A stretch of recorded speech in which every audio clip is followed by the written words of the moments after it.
YouTube et bienvenue dans ce nouveau faux vlogmas.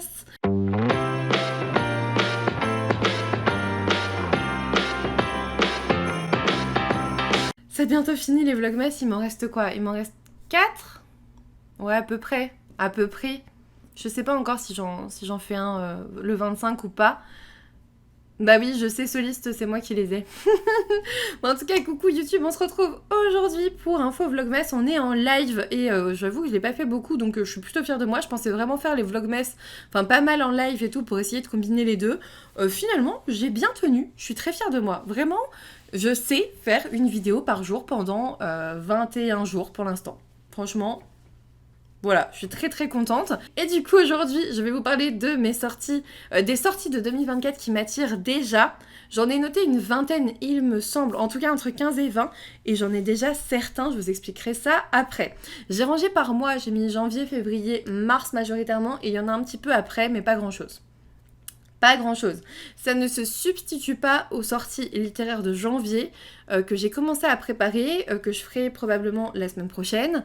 Si je vous dis que ça se substitue pas, c'est que pour les sorties littéraires de janvier, j'ai noté bien plus de choses, mais j'ai gardé les meilleures, celles qui m'attirent le plus en fait. C'est pour ça que je vous dis, les deux sont complémentaires. On y va ? On y va, on y va. J'ai déjà fait ma liste pour les 3 premiers mois, hâte de comparer avec ta liste. Oh, trop vidéo avec le petit taillot là. Allez, go. Du coup, je n'ai pas toujours les couvertures françaises, hein, bien évidemment. En plus, je l'ai préparé la semaine dernière, donc peut-être qu'il y en a qui sont tombés entre-temps, je suis désolée. Mais j'ai pas toujours les couvertures françaises. On commence bien sûr par janvier, avec le titre français, je vous retrouve ça, c'est Filles du destin, tome 1, Les émeutes de la nuit sans lune, de Kika Hatzopoulou.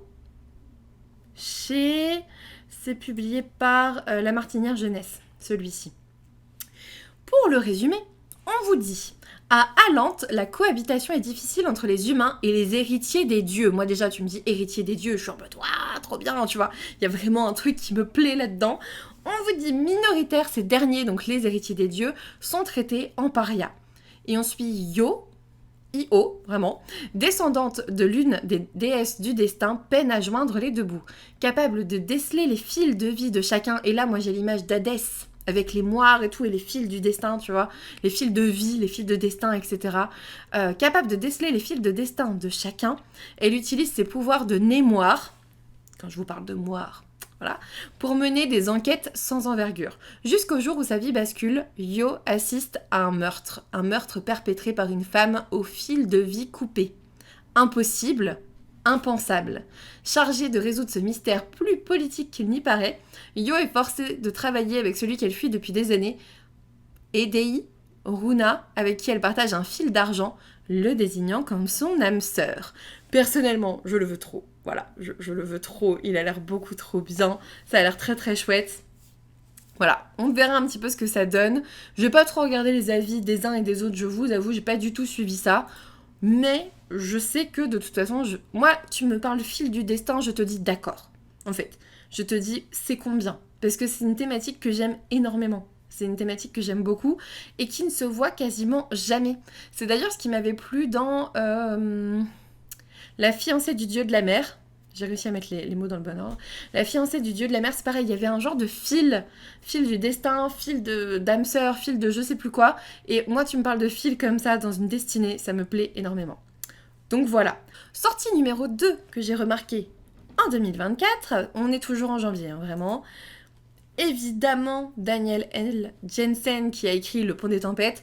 Il va y avoir Dark Shores chez Big Bang, donc bien sûr, moi je suis la première à vouloir le précommander. Hein. J'ai tellement adoré Le Pont des Tempêtes et La Reine Traîtresse que je veux lire un autre ouvrage de cette autrice, c'est sûr. On vous dit, dans un monde divisé par des dieux capricieux, encore des dieux, dans un monde divisé par des dieux capricieux et des océans redoutables, seuls les Maharins, M-A-A-R-I-N-S, Maharins, Maharines, comme vous voulez, sont en mesure de traverser la mer sans fin. Leur règle d'or, l'Est ne doit pas connaître l'Ouest. Teriana est une Maharine, et son peuple est le gardien des secrets de la mer. Pour sauver sa meilleure amie d'un mariage forcé, elle brise la loi sacrée des siens et doit faire face aux conséquences dévastatrices de son choix. Moi, rien que ça, je me dis, je veux y aller. Je veux y aller, je veux savoir. Marcus est le commandant d'une célèbre légion qui a permis à l'empire de Célendor de conquérir tous les territoires de l'Est. Les légionnaires sont ses frères, mais même eux ne savent rien de la terrible vérité qu'ils dissimulent depuis l'enfance. Bref, vous avez déjà bien compris, les deux protagonistes sont cités. On est dans un univers qui m'attire beaucoup. Moi, j'y vais. Moi, j'y vais. En plus, avec cette autrice, je me dis, ça devrait bien se passer. Ça devrait bien se passer. Troisième sortie qui m'intéresse en 2024... Le grand magasin des rêves de Limillet, c'est chez Piquier, c'est le genre d'ouvrage que j'aime beaucoup, moi, vous le savez, parfois j'aime bien les ouvrages des lectures asiatiques, et là, Limillet est coréenne. On vous dit que c'est un roman phénomène en Corée. On verra bien. Il existe une ville où l'on ne peut se rendre que dans son sommeil. C'est une thématique là aussi que j'aime beaucoup. Le deuil, le sommeil, les filles du destin, c'est quelque chose que j'aime bien. Le sommeil, les rêves, ça me plaît bien. Donc on vous dit, il existe une ville où l'on ne peut se rendre que dans son sommeil. L'endroit le plus populaire de cette ville est le grand magasin des rêves, qui semble un immense paquebot tout miroitant de lumière et haut de 4 étages, où l'on propose et vend tous les rêves imaginables.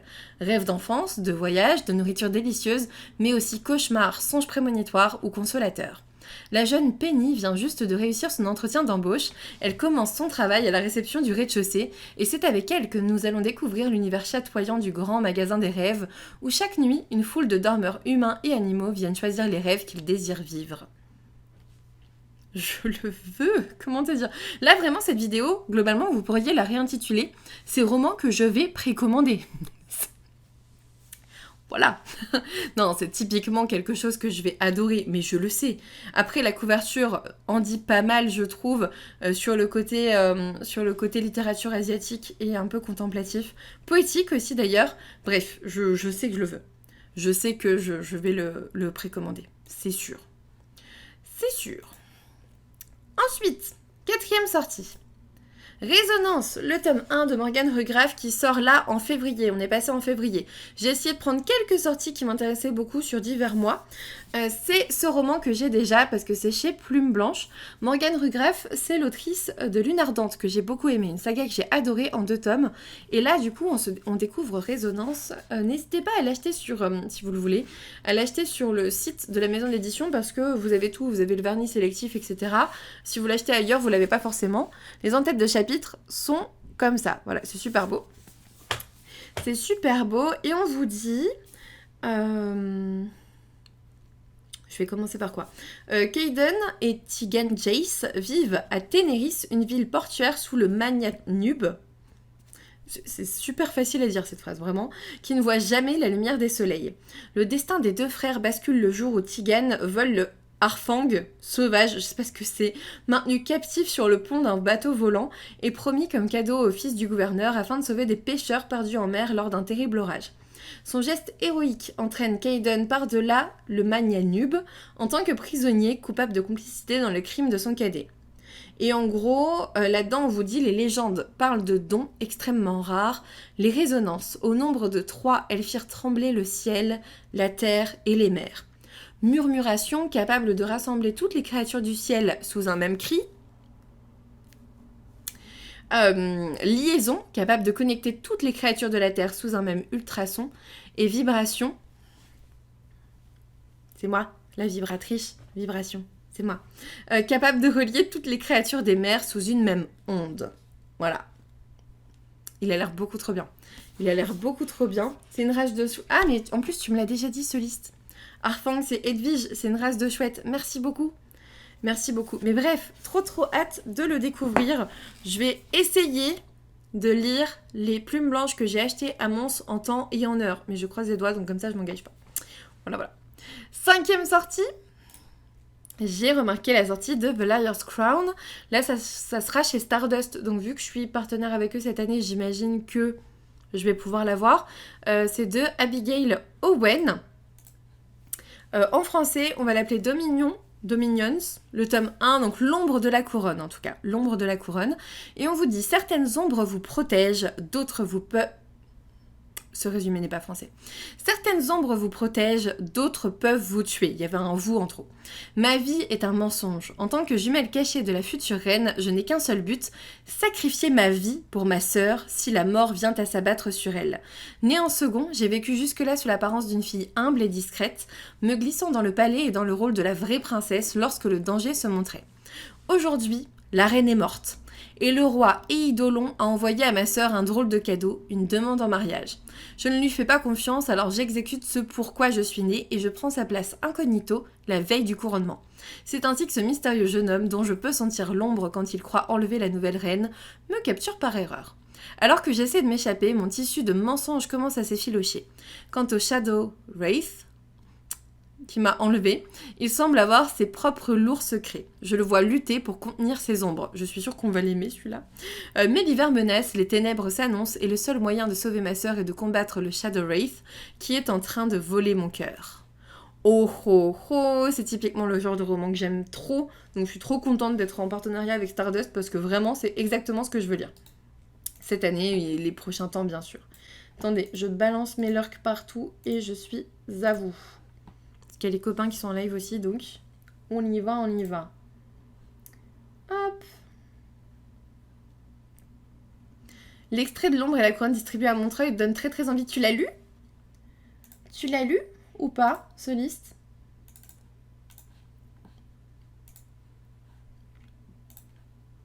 Je mets des fesses partout.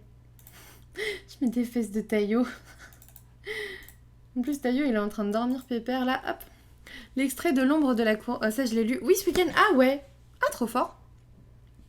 C'est aussi mon Patronus dans Harry Potter. Oh, trop bien. Trop bien. Suivant. 6e sortie. Le Palais des Assassins, c'est un seinen, donc un manga chez Kiyun de Tabasa Iori. Et étant donné que ça me fait beaucoup penser quand même au carnet de l'apothicaire, je me suis dit, ça va carrément vous donner envie. C'est sûr. C'est sûr. On vous dit, plus facile d'assassiner ses ennemis que de se faire des amis.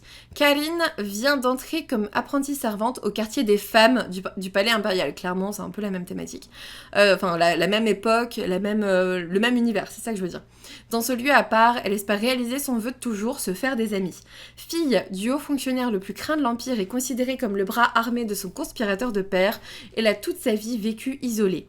Même si elle est experte dans l'art de l'assassinat, elle n'aspire qu'à une vie normale. Moi, rien que ça, j'étais en mode... Je veux trop le lire, ça a l'air trop bien.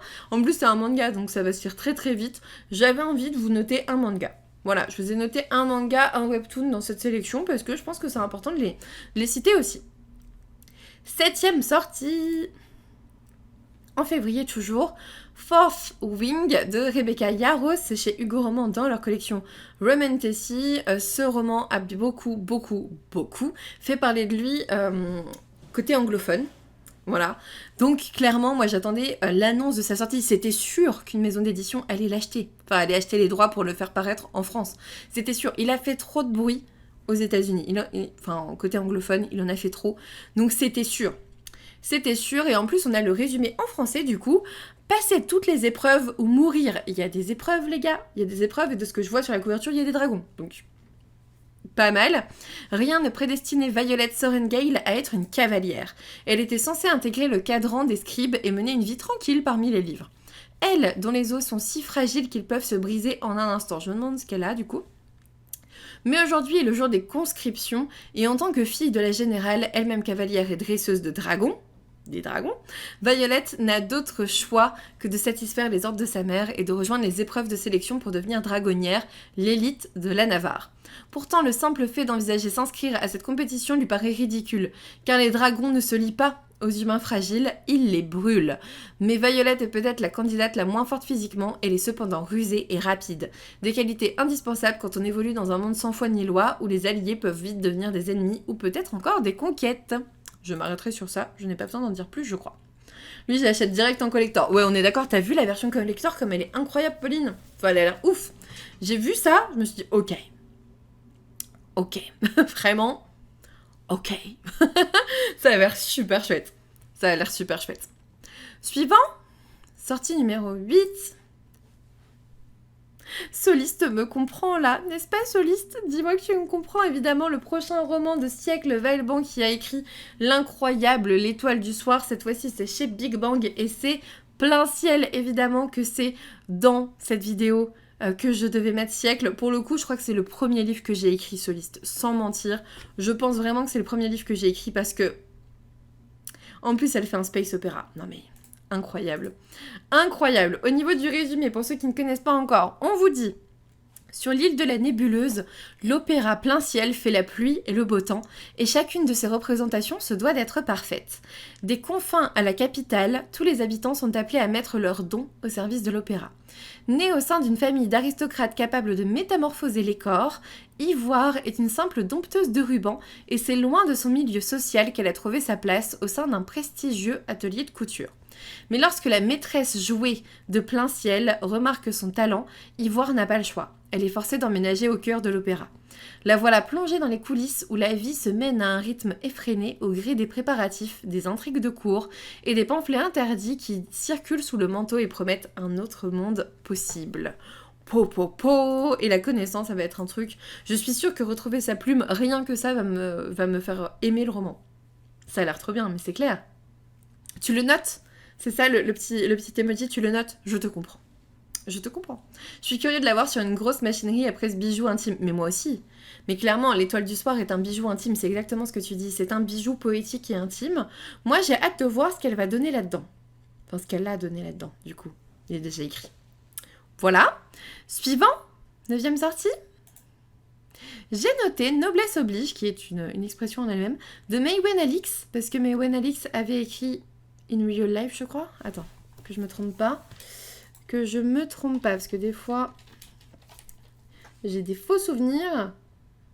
In Real Life. Non, je me trompe pas, c'est bien ça. C'est chez Slalom. Ouais, une grosse pub à Montreuil, c'est qu'ils y croient. Oui, je pense. Ouais, tout à fait. En fait, c'est moi qui ai écrit ce livre à ma liste. C'est trop mignon, Pauline. C'est trop mignon. Moi, ce que j'aime, c'est le sang sur le titre et sur les mains des demoiselles. J'aime beaucoup ça. Ou de la demoiselle, je sais pas. Je crois que c'est plus la même dans un miroir, mais voilà. On vous dit... En fait, j'ai peur. Alors, j'ai lu le résumé et je me suis dit, ah, je le mets pas. Parce que ça fait un peu la sélection quand même. Enfin, ça fait télé-réalité avec des grandes robes. Ça fait pas la sélection, ça fait télé-réalité avec des grandes robes. Très chers téléspectateurs, bienvenue dans cette nouvelle saison de Noblesse oblige. La révolution de 1789 n'ayant pas abouti, la France est dirigée par le roi Louis XXI. La monarchie, il y a un côté vampiria sans vampire, tu vois. La monarchie autoritaire s'assure néanmoins le soutien du peuple en mettant en scène son faste et sa cour dans des émissions de télé-réalité, ce qui est loin d'être bête. En vrai, si à l'époque de Louis XIV et autres, il y avait une émission de télé-réalité, je suis sûre qu'elle aurait méga cartonné, ils ont totalement raison. Noblesse oblige est la plus regardée d'entre elles, donc d'émissions de télé-réalité. On y suit chaque année une poignée de jeunes roturières élues à qui l'on offre la chance de rencontrer de grands héritiers et de faire un mariage avantageux. Gabrielle, secrètement anti-royaliste, apprend qu'elle fait partie des candidates. Une occasion rêvée d'infiltrer la monarchie et de dénoncer ce qui se cache sous le vernis de la cour. Or, ce qu'elle va découvrir va bien au-delà de ce qu'elle pouvait imaginer. Tellement aimé le résumé, t'as vu? Ça fait un peu Vampiria sans vampire. On est d'accord? Ça fait Vampiria sans vampire. Parce que dans Vampiria, elle est aussi anti-royaliste. Et j'ai pensé aussi à Royal chez Inceptio qui me faisait un peu penser à ça. Critique de la télé-réalité façon Bachelor avec une dystopie monarchique française, je dis oui, on est d'accord. On est d'accord, Soliste a tout dit. 10e sortie, du coup, on doit être à la moitié. Oui, c'est ça, j'ai 20 sorties, donc 10e sortie, on est à la moitié de cette vidéo. Je vous ai mis un webtoon. Qui s'appelle Ra, du coup, Daisy, comment devenir la fiancée du duc, le tome 1 de l'Isabelle, Aline et Redice Studio, je sais pas quoi. Ça sort chez... J'ai oublié, je l'ai pas devant les yeux. K-Books, peut-être? On vous dit, alors que la douce et timide Daisy, trahie par l'homme de sa vie, connaît une mort des plus tragiques, une seconde chance s'offre à elle, lui permettant de remonter dans le temps. C'est un trope qui est très utilisé dans les webtoons. Le fait d'être trahi, de mourir et de revenir dans le temps pour changer ta destinée, c'est aussi le trope de Marry My Husband que je suis en train de lire. Bien décidée à changer son destin, Elle se jure alors de ne pas répéter les erreurs qu'elle a commises dans le passé. Le seul problème, c'est qu'elle doit rembourser les dettes de son père à Killian, un aristocrate à la réputation terrifiante. Parmi les options qui s'offrent à elle, l'une prendra 60 ans et l'autre 3. La seconde option semble donc un choix évident, mais elle implique un contrat de mariage avec Killian qui doit avoir été marié 3 ans pour pouvoir hériter du titre de duc. Voilà. Je vais pas plus loin, ça n'a pas d'intérêt. Je pense que sinon, on va se spoiler. On va trop se spoiler sinon. Sortie numéro 11, toujours février, le Holy Black, parce que j'ai tellement adoré la saga Le Prince Cruel que je veux trop lire un autre roman de Holy Black. Au plus profond de la forêt, chez Rajo, on vous dit à sol clair, les humains et les fae coexistent. Là, au plus profond de la forêt, celui qui cherche bien peut trouver un cercueil de verre. À l'intérieur, un garçon doté de cornes et d'oreilles aussi pointues que des couteaux est assoupi depuis des générations. Hazel et Ben, frères et sœurs, étaient tous les deux amoureux de lui quand ils étaient enfants. Mais le jour où le garçon Faye se réveille enfin pour sortir de sa prison de verre, le monde bascule. Petite fille, Hazel aimait prétendre être une chevaleresse, brandissant son épée et réparant les torts. Mais ces jeux d'enfants seront-ils suffisants pour échapper aux trahisons et sauver seul Claire du danger qui menace ? Ouais, c'est vrai qu'il y a beaucoup de Faye. C'est vrai qu'il y a beaucoup de Faye, tu as raison. Tu as raison. Mais moi, en tout cas, ça m'attire trop. Ça m'attire trop. Après, Holy Black, les Faye, ça a fait aussi... ça lui a fait son succès aussi, j'ai envie de te dire. Numéro 12, La Cour des Ombres de C.N. Crawford. Donc Shadowfay, le livre 1, ça sera chez Corrigan. Pourquoi je l'ai noté ? C'est parce que C.N. Crawford, c'est aussi Frost et Ambrosia, je crois. Chez Corrigan, je crois. Et du coup, on est encore avec des Faye. Hein. Accroche-toi. Accroche-toi, soliste. Passer d'un taudis londonien bon marché à une prestigieuse école Faye d'élite devrait être une aventure formidable, surtout lorsqu'il s'agit d'un château médiéval. Là, c'est plutôt cool. Pourtant, cela n'a rien de génial quand les aristocrates de la tour veulent vous détruire.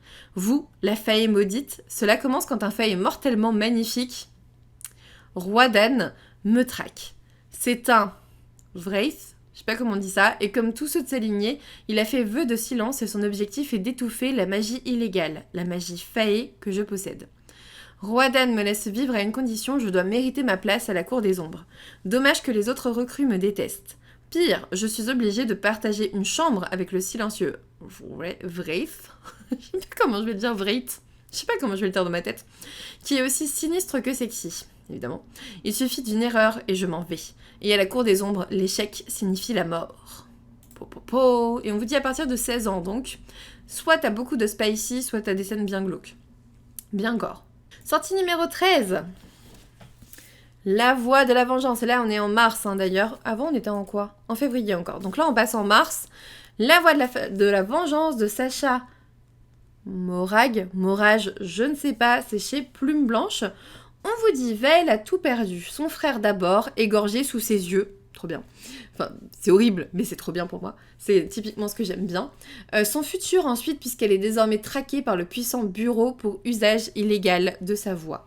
Il ne lui reste qu'une chose, la vengeance. Elle se le promet, elle tuera Yervin, le membre du bureau responsable du meurtre de son frère. Quel qu'en soit le prix, peu importe les conséquences. Son obsession pour Yervin l'entraîne de plus en plus loin, dans des sacrifices de plus en plus sanglants et des ténèbres de plus en plus obscures, jusqu'au point de non-retour. Ça a l'air trop bien. J'essaierai de le lire avant sa sortie. Encore une fois, j'essaierai, d'accord ? Ça sera un essai. Je promets rien, mais j'y pense. Ok ? Ça marche ? Ensuite, j'ai bien sûr noté The Blood Trader de Lynette Noni chez Hachette. C'est la saga The Prison Healer, c'est le tome 3, c'est la fin de la saga, c'est le sang de la trahison. Et je l'attends comme le messie. Moi, j'ai lu le tome 1, j'ai adoré. On m'a obligée à lire le tome 2. Bonjour Mirazonchi, elle m'a obligée. J'ai lu le tome 2. Je suis en PLS depuis la fin du tome 2. Attendez un petit peu, attendez que mars arrive pour lire le tome 2. Je veux ce tome 3. Il arrive bientôt. C'est génial. The Prison Healer, c'est extrêmement bien. Vous suivez une jeune fille qui est emprisonné. Vraiment, le premier tome se passe dans une prison. Et ensuite, on bouge. Hein. Je vais pas vous spoiler, mais forcément, tu vas pas tout faire dans une prison non plus. C'est un peu chiant au bout d'un moment. Mais voilà, le premier tome est vraiment sur une prison avec des épreuves à passer, etc. C'est génial. Et le deuxième tome, on ouvre l'univers. Et là aussi, c'est très très chouette. Il y a des rebondissements. Des surprises. En fait, c'est surprenant. Je vois rien venir. J'ai vu des choses venir. Je vais pas dire je vois rien venir. J'ai vu des choses venir, mais pas tout. Mais pas tout. Et ça, c'est génial. Ça, c'est génial. Suivant, bien sûr, The Inadequate, je sais pas, Here, de Daniel L. Jensen. C'est la suite, mais pas la suite, en fait. C'est dans le même univers que Le Pont des Tempêtes. Je ne peux pas vous dire qui ça suit, sinon je vous spoil le tome 2. Mais ça suit des personnages qui ne sont pas les personnages principaux du Pont des Tempêtes. C'est tout ce que vous avez besoin de savoir si vous n'avez pas lu la saga. Moi, je suis très contente parce qu'en fait, ça m'a... Alors oui, ok, ça me saoule de changer de personnages principaux parce que j'adorais les personnages principaux du Pont des Tempêtes et de la Reine Traîtresse. Mais je me dis que ça va quand même me plaire dans le sens où je vais replonger dans cet univers et dans ces complots politiques que j'ai vraiment adoré. Ça, je pense que ça peut me plaire. Ensuite, 16e sortie, donc il nous en reste 5. Fil d'or que je me retiens de commencer pour le moment parce que je pourrais pas vous en parler tout de suite. Mais Fil d'or d'Ophélie Duchemin qui conclut sa saga qui commençait par Rose éternelle qui est une fausse saga car tous les tomes peuvent se lire indépendamment mais ça vous spoil le livre d'avant. Donc c'est pour avril, on vous dit aimer même par-delà la mort. Clairement celui-ci c'est le seul annonce que j'ai fait dédicacer parce que c'est Ophélie en fait, à un moment donné, on avait fait un live avec elle pour Rose éternelle, enfin, je même dis, si tu veux, en vrai, pour relancer un peu les émissions où j'invitais des auteurs, j'aimerais beaucoup l'inviter dans une émission pour parler de Fil d'or. Voilà, je vous le dis, je vous spoil le 2024, mais ça me plairait beaucoup. Ça me plairait beaucoup. Fil d'or, on suit Réponse. Globalement, c'est une... Enfin, on suit Réponse. C'est une réécriture de l'histoire de Réponse. Rose éternelle, c'était une réécriture de La Belle et la Bête. Murmure de l'océan, c'était une réécriture de La Petite Sirène. Et moi, je voulais trop qu'elle continue, mais non. Tristesse. On vous dit perte, errance, tourmentée par les ombres d'un passé qu'elle a partiellement oublié, Cléa fuit vers l'inconnu dans l'espoir de trouver un infime éclat de lumière au milieu des ténèbres. Le côté un peu lanterne, je trouve. Poursuivie par des visions et des voix qui la hantent depuis toujours, elle se voit sombrer peu à peu dans la folie. Pour Archer, je pense, l'assassin personnel de la Shulam, il n'y a pas d'échappatoire possible, c'est obéir ou périr. Lorsqu'elle lui ordonne de ramener cette jeune femme à la chevelure dorée, il sait déjà qu'il devra se montrer sans pitié. Peu importe s'il condamne une innocente au pire des sorts, son âme à lui s'est fracassée il y a bien longtemps dans les pavés de la mort et de la servitude. Des cendres de l'oubli tu devras renaître. Avant d'y errer pour toujours, brûle de ce feu qui embrase même la nuit où ton amour se consumera dans les flammes de ton cœur meurtri. Ça a l'air trop bien. Ça a l'air trop bien et c'est Ophélie Duchemin. Donc moi j'ai pas peur en fait. Il y a des lanternes là. Je sais pas si vous voyez, il y a des lanternes au niveau des pages. Et les en-têtes de chapitre sont comme ça. Voilà. Voilà. Suivant. Bien évidemment. Alors, j'ai pas encore lu Goulot, même si je l'ai commencé. Je vais pas vous mentir, je l'ai commencé à un moment donné où j'avais plein de lectures en cours. Et en fait, j'avais envie de rien lire. Et du coup, j'ai lu le début de Goulot. Glow, donc c'est la saga de Rennes, le tome 4, et là du coup en avril sortira Gold, la saga de Rennes, le tome 5, c'est de Raven Kennedy. Vous le savez probablement, c'est l'une de mes sagas coup de cœur de cette année, en dehors du tome 1. C'est chez Hugo Roman, dans leur collection Roman Tessie. J'ai préféré Rose éternelle que Murmure de l'océan. Ouais, moi aussi j'ai préféré Rose éternelle. Moi aussi. Mais du coup, Gold, c'est le tome 5. Donc le tome 5 arrive en avril, je pense que je peux lire Glow en janvier. Je l'ai mis dans ma pile à lire de l'hiver. Je pense que voilà, je peux lire Glow en janvier, surtout qu'il fait, je sais plus, 700-800 pages. Gold, vous allez voir, ça va être encore un plus gros pavé. Ça va être chouette. Ça va être chouette. Moi, j'avais vraiment adoré. C'était trop bien.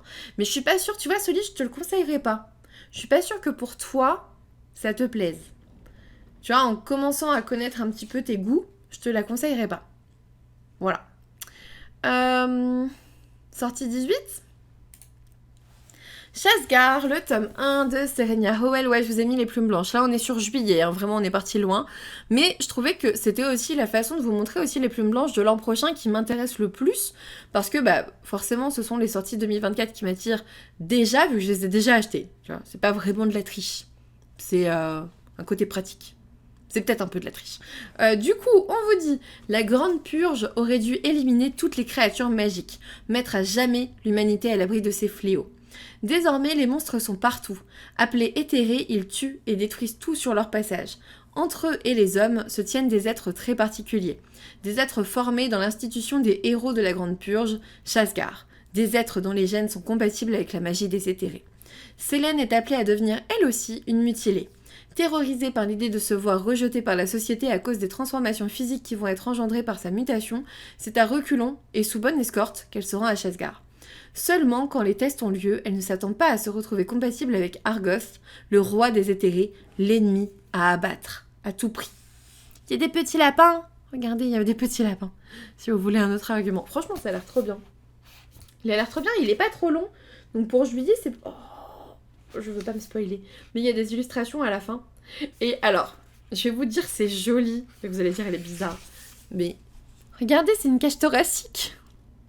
C'est trop beau. Trop bien avec les clavicules et tout, ça rend trop bien. Bon voilà, c'était mon petit moment bizarre de ce soir. Ensuite, il m'en reste 2. Et là aussi, ce sont des plumes blanches, hein, je vais pas vous le cacher, parce que plus loin, c'est pas encore annoncé pour les autres maisons d'édition. On est avec un cas de Vincent Portugal, là aussi assez petit, hein, chez Plume Blanche, qui sortira en août. On vous dit alors qu'il invoque le soleil du haut de sa pyramide, l'empereur Inca, est foudroyé en pleine cérémonie. Le pauvre, quoi, franchement pas de bol. Il invoque le soleil, il se fait foudroyer. Déterminée à sauver son père, la princesse Intia, prêtresse, se retrouve face à un cruel dilemme, briser les règles du temple et invoquer la magie qui brille en elle, au risque d'être condamnée, ou regarder son père mourir. Dilemme, petit dilemme, vraiment. Jal, guerrier jaguar, dernier survivant d'un village massacré par les troupes impériales, doit se résoudre à lutter aux côtés d'Intia pour aider l'homme qu'il était pourtant venu assassiner, car c'est dans l'ombre que se cache le véritable danger. Au cœur de la vallée de Cusco, durant l'âge d'or des Incas, un ancien dieu exilé est prêt à tout pour se venger. Et en plus, en voyant l'auteur, il avait l'air trop poupi. Franchement, il avait l'air pipou, il était trop mignon. Franchement. Et ensuite, le dernier, là pour le coup, on voit très très loin. On voit décembre 2024, dans un an. Les cerfs sous le velours noir de Charlène Ferlet, toujours chez Plume Blanche. Là encore, il y a du sang sur les ailes, c'est trop bien. Les en-têtes de chapitre, c'est des ailes aussi, je crois. Oui. Voilà. Une aile, en tout cas. On vous dit la déesse veille. Son autorité est représentée par ses anges et ses archanges. Ils interviennent dans tous les aspects quotidiens de la vie. Francesca Sebastani se rend dans la ville marchande d'Alba pour accomplir les volontés de son père. Épouser un riche négociant de basse extraction sociale et retrouver son frère, Taddeo, qu'elle déteste afin de le pousser à accepter son héritage. Seulement Francesca ne désire qu'une chose, découvrir qui a causé l'effroyable assassinat de son autre frère, Jacopo, et lui faire justice car en rêve, elle la voit. La scène du meurtre par les yeux de ceux qui, haut dans le ciel, posent sur le monde un regard sans haine. Tous les plumes blanches me tentent au final. Après, moi je les ai pas tous pris, hein. J'en ai pris 2, 4, 6 sur 12. Je trouve ça raisonnable. Du coup, cette vidéo s'arrête ici. J'espère que ce faux vlogmas vous a plu. N'hésitez pas à me dire si de votre côté il y a déjà des sorties de 2024, peu importe le mois qui vous attire. J'attends de lire tout ça en commentaire. Et puis écoutez, je vous dis à demain pour un nouveau vlogmas. Hold up, I am on my way. I'm in motion. Let's go to the ocean. Yeah, let's go outside. We can hang out on the beach with our friends.